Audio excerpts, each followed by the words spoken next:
फिर से बोलते हैं, बहन जी जैसा कोई नहीं।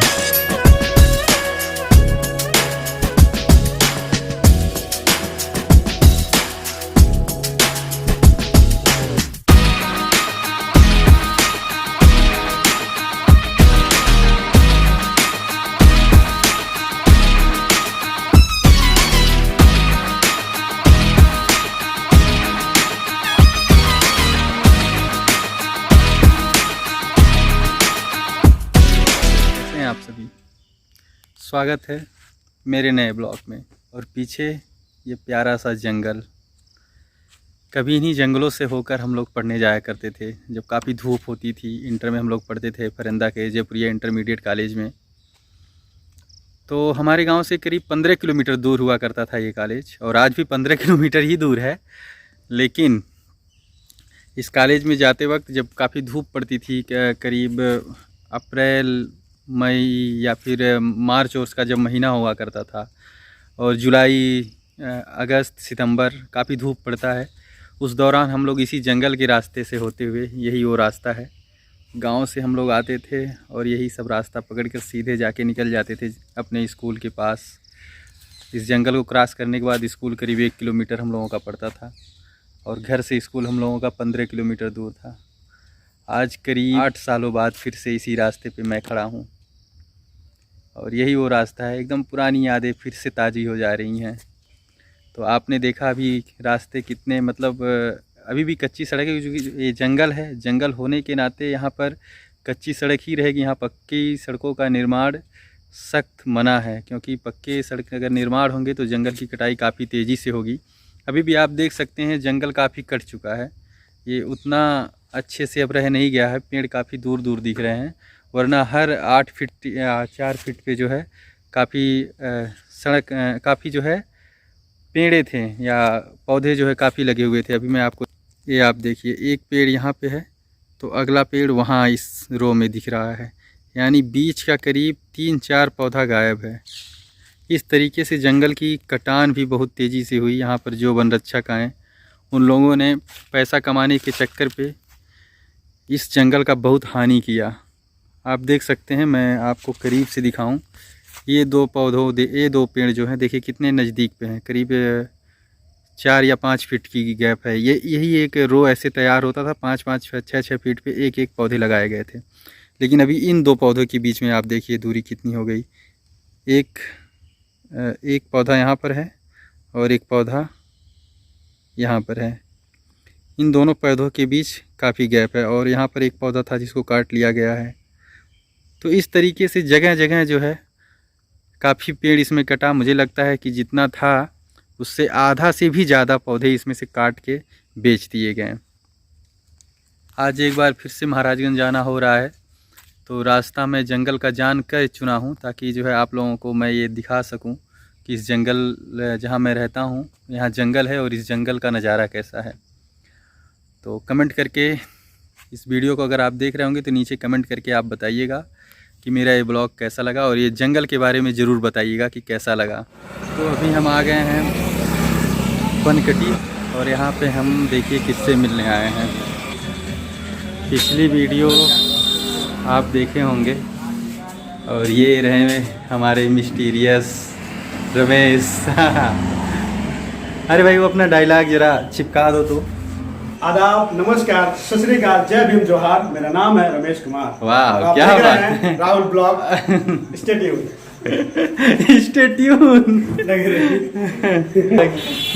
लगे रहिए। तो ये रास्ते का एक पड़ाव था, और ये इनका बैंक है छोटा सा। ये मिली हमारे रामकेश भाई, हमारे मित्र हैं। और ये हमारे रामकेश भाई, जो कि हमारे रमेश भाई के एकदम सगे वाले मित्र हैं। लंगोटिया यार हैं, तब से यार हैं जब से हम लोग लंगोटी नहीं पहनते थे। तब से यार हैं। कल एक मुद्दे पे सोच रहा था फेसबुक पे टैग करूँ या बात करूँ। हाँ। कल अमित शाह ने कहा है कि हमारे उत्तर प्रदेश की लड़कियां गहने पहने हुए 12 बजे रात को निकल देती हैं, इतनी सबको सुरक्षा है। मैं यही कहना चाहता हूं कि अमित शाह जी, आपके योगी राज में आधी रात को लड़कियों को फूंक दिया जाता है, आपको शायद पता नहीं है। पहले आप अपना ज्ञान कर लें, रिसर्च कर लें, तब जाके बोले हैं। और एक चीज और, आपके जो मीम बन रहे हैं 85 और नहीं 86, 46 और 86 में अंदर होता है। 86 लाख बीजेपी कार्यकर्ता, आपने मतलब हिंदी में बोला है और उसी को अंग्रेजी में 46 आपने बोला, तो थोड़ा सा गूगल कर लीजिए और कहीं से पढ़ लीजिए। भाई ये जो बोलते हैं ना, ये सत्ता का नशा है। तो 86 को 46 बोल ले तो कोई फर्क नहीं पड़ता, क्योंकि मीडिया भी दलाल है। मीडिया उसको भी सही कर देगी। जैसे मोदी जी ने 56 इंची का सीना बोला और मीडिया उसको भी सही कर दिया। आज चूतिया लोग जो है वही 56 इंची सीना हर जगह चिल्लाते हैं, जबकि 56 इंच का सही रूप से सीना किसी का भी नहीं होता है। तो ये मीडिया है। अगर मोदी जी गोबर भी क्या कहते हैं, गोबर भी निकालेंगे ना लेटरिन में, तो ये जो है, जो हमारे देश की मीडिया है उसको बर्फी समझ के खा लेगी। समझ रहे हैं? तो इतना देश का मतलब इतना बुरा कंडीशन चल रहा है, हर तरीके से देश एकदम डूबने के कगार पे है, लेकिन ना तो मीडिया इस पे आवाज़ उठा रही है। आज पेट्रोल, जैसे किसी गांव में बाढ़ आ जाता है तो दिन पे दिन पानी बढ़ता जाता है, ठीक उसी प्रकार से पेट्रोल डीजल का दाम एकदम पानी की तरह रोज बढ़ रहा है। रोज 1 रुपये 50 पैसे 30 पैसे रोजाना बढ़ रहा है। अभी मैं पिछली बार, आप जब ब्लॉग पिछला हमारा देखेंगे, जब मैं महाराजगंज गया था उस समय मैं 103 रुपये का पेट्रोल भरवाया था, और आज करीब 4-5 दिन बाद फिर से आज आया हूँ तो आज 107 रुपये का जो है लीटर पेट्रोल मैंने डलवाया अपनी गाड़ी में। क्या किया जाए, महंगाई इतना भयानक है। रसोई गैस का दाम इतना खतरनाक बढ़ा है, लेकिन अब ना तो कहीं धरना प्रदर्शन हो रहा है, ना तो महंगाई के खिलाफ वो गाना बज रहा है। कौन से गाने पे वो स्मृति ईरानी, सुषमा स्वराज और ये अपने जेटली बाबू वगैरह धरना देते थे और गाना गाते थे, महंगाई डायन खाए। हाँ, तो खूब कमाते हैं, महंगाई डायन खाए जाते हैं। अब तो महंगाई डायन किस तरीके से खाते जा रही है, ये जब कोई आदमी सरसों का तेल खरीदने जाता है तब समझ में आता है कि महंगाई कितने चरम पर पहुंच गई है। लेकिन आदमी तो इस बात में खुश है कि फ्री का जो है क्या बोलते हैं वो, फ्री का राशन मिल रहा है और फ्री का पैसा मिल रहा है 2000। लेकिन इनको नहीं पता कि 2000 और फ्री का राशन दे करके मोदी सरकार आपके लाखों रुपए का चूना लगा दे रही है। इस पे मुझे एक कहावत याद आ गई, एक कहानी है या सब, ये तो मुझे नहीं पता, लेकिन ये फेसबुक का ज्ञान है, व्हाट्सएप का ज्ञान है। और ये फेसबुक व्हाट्सएप का ज्ञान क्या है आप सुनिए, मैं क्या कह रहा हूँ रमेश भाई। मैंने किसी फेसबुक या व्हाट्सएप पे पढ़ा था, उस पर ये था कि हिटलर एक दिन संसद भवन में आता है और एक मुर्गे को लेकर आता है। मुर्गे को जो है उसका पूरा डंक पंख, मतलब सब उसके ऊपर का जितना भी पंख रहता है सब मुर्गे का वो खींच लेता है, निकाल लेता है। शायद आप भी सुनेंगे फेसबुक, क्योंकि व्हाट्सएप यूनिवर्सिटी का ये ज्ञान है। सब कुछ खींच लेता है, मतलब एकदम उसको नंगा कर देता है, उसका सारा जो है ऊपर का पंख निकाल करके और नीचे रख देता है। उसके बाद वो दर्द से तड़पने लगता है वो मुर्गा और भागने लगता है। फिर वहीं पे हिटलर 4 दाना जो है उसको चावल सामने रख देता है और फिर वही जो है मुर्गा आगे उसके पैर में गिरा वो दाना चाटने लगता है और उसके पास बैठ जाता है। उसको ये लगता है कि ये हमारा भला करेंगे। तो वही कहानी है, मोदी जी पूरे जनता का जो है डंक पंख उखाड़ लिए हैं पूरा, और फिर जो है क्या बोलते हैं ये, यही तो फ्री का सामान दे करके फिर इस जनता को जो है चूसने का काम कर रहे हैं। और जनता सोच रही है मोदी जी बहुत भला करेंगे, योगी जी बहुत भला करेंगे। और क्या क्या कहते हैं कि तेल महंगा है, पेट्रोल महंगा है, तो सड़कें भी तो बन रही हैं। अरे भैया, आरटीओ नाम का जब आप गाड़ी खरीदते हैं आरटीओ टैक्स लगता है। हाँ, किस चीज़ का वो रोड टैक्स लगता है? आप कहीं हाईवे पे जाते हो तो वहाँ पर टोल प्लाजा पे पैसा लगता है, वो किस चीज़ का लगता है? जो सड़क बनती है उसका पैसा हम लोग देते हैं, तब उस सड़क पर चलते हैं। और ये जो तेल का पैसा महंगा कर करके ये सड़कें का जो एक नया प्रोपेगेंडा रचा गया है कि जो है सड़क बन रही है, तेल अगर महंगा हुआ है तो उससे सड़कें बन रही है। ये साफ साफ इस देश की जनता से झूठ बोला जा रहा है और एक नया प्रोपेगेंडा हम लोगों के सामने रखा जा रहा है, जबकि ऐसा कुछ नहीं। उन सारे पैसों से ये अपने बिजनेसमैनों को दे रहे हैं और अपना पेट भर रहे हैं। अब कहते हैं कि मोदी जी को है कौन? अरे भैया, मोदी जी का कोई नहीं है, लेकिन इनके पार्टी के लोग तो हैं। ये जो हर जिले में करोड़ों करोड़ों की बिल्डिंग इनकी खड़ी हुई है, जिला का कार्यालय इनके बने हैं, ये इनके पैसे से थोड़े बने हैं, ये देश को लूट कर बनाया गया है। एक सिंपल सा एग्जाम्पल है, जो पहले चंबल में चोर थे ना, डकैत थे भैया, उनके आगे पीछे भी नहीं था कोई, हाँ। लेकिन फिर भी वो लोग चोरी करते थे कि नहीं करते थे? तो वही कहानी किसके लिए है। करते थे भाई? हाँ, तो वही कहानी है, इनके भी कुछ नहीं है लेकिन सब कुछ लूट रहे हैं। और एक और प्रोपेगेंडा रचा गया है कि ये जो तेल पेट्रोल महंगा हुआ है, इससे सरकार कोरोना का टीका फ्री में लगवा रही है। अरे भैया, आज कई सालों से पोलियो, खसरा, BCG जैसे तमाम टीके इस देश में लग रहे हैं, तब तो तेल पेट्रोल का दाम नहीं महंगा हुआ इतना।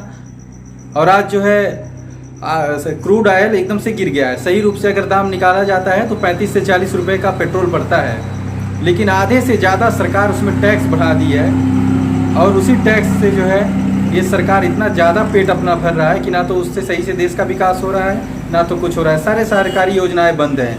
आप देखेंगे जो फंड आता था विधायकों का और फिर सांसदों का, उस फंड को भी रोक दिया गया है। और फिर भी कहते हैं कि जो है देश में टीका लगवा रहे हैं इसलिए तेल का दाम बढ़ा है। ये सब प्रोपेगेंडा है। सही रूप से देश खतरे में है, ना हिंदू खतरे में है ना मुस्लिम खतरे में है।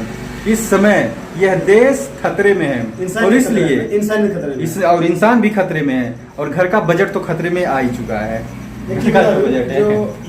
इसलिए टीका के बारे में बता दूं, एक कंपनी है सीरम इंस्टीट्यूट, उसका जो मालिक है पूना वाला, आधार पूना वाला, आधार पूना वाला जब ठेका दिया गया, इसमें सबसे बड़ा घपलेबाजी ये हुआ कि उसने कोई बनाया ही नहीं भाई। सीरम इंस्टीट्यूट ने जो फाइजर और इसका कंपनी और आई है, एस्ट्राजेनेका का जो है ये है सीरम इंस्टीट्यूट बना रहा है। ये जो कोविड शील्ड वैक्सीन है एस्ट्राजेनेका का, इसमें भी घपलाबाजी हो गया, भाग गया लंदन और बनाया नहीं। जो कोविशील्ड और कोविड वाला चल रहा है, कोविशील्ड और कोवैक्सीन चल रहा है, कोवैक्सीन, ये दूसरी कंपनियों का है भैया। सिर्फ ठेका अमीरों को दिया जा रहा है, काम नहीं हो रहा है, सिर्फ ठेका दिया जा रहा है, पैसा लेकर के विदेश। और जो एक चीज और, बिजली जो संकट चल रहा है, सारा कोयला सीधे नॉर्वे जा रहा है, भारत में नहीं आ रहा है, और सीधे नॉर्वे जा रहा है। और अडानी अंबानी तो इसके कॉन्ट्रैक्टर भी हैं। नया प्लांट है, नॉर्वे में चल रहा है, सारा कोयला नॉर्वे जा रहा है, मतलब विदेशों में भी भेजे जा रहे हैं और देश में महंगाई चरम पर ला दी है। भैया जब अपने यहाँ आएगा नहीं तो मतलब बिजली महंगी नहीं होगी भैया साहब। जब अडानी का ग्रुप है वहां जा रहा है, अडानी के। हाँ, और एक चीज मैं ये कहना चाहूंगा कि देखिए, अभी आने वाले उत्तर प्रदेश के विधानसभा चुनाव हैं। यहाँ पर सीधी लड़ाई अगर बीजेपी से कोई लड़ सकता है तो बहुजन समाज पार्टी लड़ सकता है, क्योंकि इसके पास वोट बैंक बहुत अच्छे, मतलब वोट बैंक बहुत अच्छा है। और दूसरी चीज़ ये है कि अगर उत्तर प्रदेश में बीजेपी को हराएंगे तभी आने वाले चुनाव में इसको हम टक्कर दे पाएंगे। पर आने वाले चुनाव में मोदी को टक्कर कौन देगा? जो राष्ट्रीय स्तर का नेता होगा वही मोदी को टक्कर दे सकता है। अखिलेश यादव राष्ट्रीय स्तर के नेता नहीं है, इनको सही से प्रदेश चलाने का अनुभव नहीं है, तो ये देश क्या चलाएंगे? इसलिए मोदी को जब टक्कर देने की बात आएगी सन 2024 में तो कहीं ना कहीं अखिलेश यादव फेल हो जाएंगे।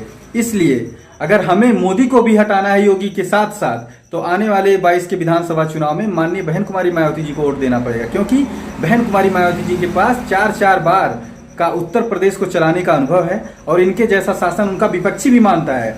आदमी खुद कहते हैं ऐसा है भैया, शासन तो सबसे बढ़िया मायावती करी है, लेकिन वोट नहीं देंगे। क्यों? क्योंकि जातिवादी सोच लोगों की इस देश को खाया जा रहा है। जिस दिन जातिवादी सोच से हम बाहर निकलेंगे और देश को जब आप जानते हैं कि सबसे अच्छा मायावती चलाती हैं, तो फिर मायावती के चुनाव चिन्ह हाथी पर वोट देके 22 के चुनाव में योगी को एकदम सफाचट कर देना है, ताकि जब 24 का चुनाव हो तो उनके सामने एक राष्ट्रीय स्तर का नेता जो है सामने रहे, यानी बहन कुमारी मायावती जी, ताकि उनको खूब अच्छे से टक्कर दे सके। इसलिए ये 22 का जो चुनाव है इसको हमें 24 का चुनाव मानकर इस देश की जनता को वोट करना पड़ेगा।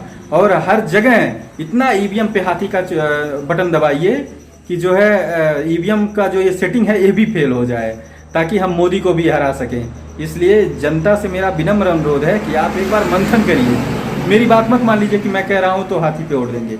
एक बार मन जो है आप मंथन करिए कि सही रूप से अगर जात पात को हम किनारे कर दें तो इस देश का भला किसने किया? आप मोदी जी कहते हैं कि स्मार्ट सिटी तो बना नहीं, लेकिन बहन कुमारी मायावती जी ने कभी नहीं कहा कि मैं स्मार्ट सिटी बनाऊंगा, लेकिन इन्होंने स्मार्ट सिटी बना कर दिया। नोएडा और लखनऊ को इन्होंने स्मार्ट बना दिया। फिर ये योगी जी आए, बोले कि हर गांव को जो है एक सांसद गोद देगा और उस गांव को संपूर्ण विकास करेगा। ये बोले 1 साल तक जुनून था इसका, सांसद लोग पता नहीं कौन कौन सा गांव गोद लिए, उसका कुछ विकास हुआ ही नहीं। मोदी जी जो गोद गोद लिए वो भी नहीं कर पाए। गोद में लेने के बाद उनसे पूछिए बच्चा चलने लगा भी कि नहीं लगा, खाली गोदे में है अभी गोदे में रह गया। उसके बाद ये योजना भी बंद, लेकिन बहन जी ने गांव गांव तक विकास पहुंचाया। अम्बेडकर समग्र ग्राम योजना जो परम पूज्य बाबा साहब के नाम पर इन्होंने गांव में, उनके बाबा साहब के नाम से गांव का जो है निर्माण करवाया। जो गांव अम्बेडकर ग्राम हुआ था, आज भी आप उसकी हालत जाकर देखिए। आज 15 साल 10 साल हो गए बहन जी को चले गए, लेकिन आज भी उसकी हालत, आज का जो निर्माण हो रहा है उससे काफ़ी बढ़िया है, क्योंकि उसमें भ्रष्टाचार नहीं होता था। जो आरसीसी तब के समय बना था, आज भी वो आरसीसी काफ़ी मजबूत है। बहुत कम ही कहीं उखड़ा पकड़ा होगा। और इतना ही नहीं, और जो बहन जी ने जो जब शासन किया तो विकास को गांव के निचले स्तर तक पहुंचाने का कार्य किया। आप देखेंगे जो लड़कियां उस समय पढ़ती थी, उनके घर की वो साइकिल आज भी 10 साल हो गए, लेकिन कहीं ना कहीं आज भी वो साइकिल काम में आ रही है। और 25,000 रुपए देती थी इंटर पास होने पे, जो है वो लड़कियां, कन्या विद्याधन, माता सावित्रीबाई फुले के नाम पे। तो सोचिए कितनी अच्छी अच्छी योजनाएं थी जिसको इन्होंने बंद कर दिया। तो इसलिए अगर ध्यान से आप सोचोगे, ध्यान से देखोगे, और कानून व्यवस्था के बारे में तो पूरा दुनिया लोहा मारती है कि बहन जी जैसा कोई नहीं। तो अब बहन जी जैसा कोई नहीं, 22 में जो है आप यही स्लोगन बनाइए कि बहन जी जैसा कोई नहीं, और हाथी का बटन दबा के फिर से बहन जी की सरकार बनाइए। इसलिए अब इस ब्लॉग काफ़ी लंबा हो रहा है, इसलिए इस ब्लॉग को यहीं पर ख़त्म करते हैं। और एक बार फिर से हम वही बोलते हैं, बहन जी जैसा कोई नहीं।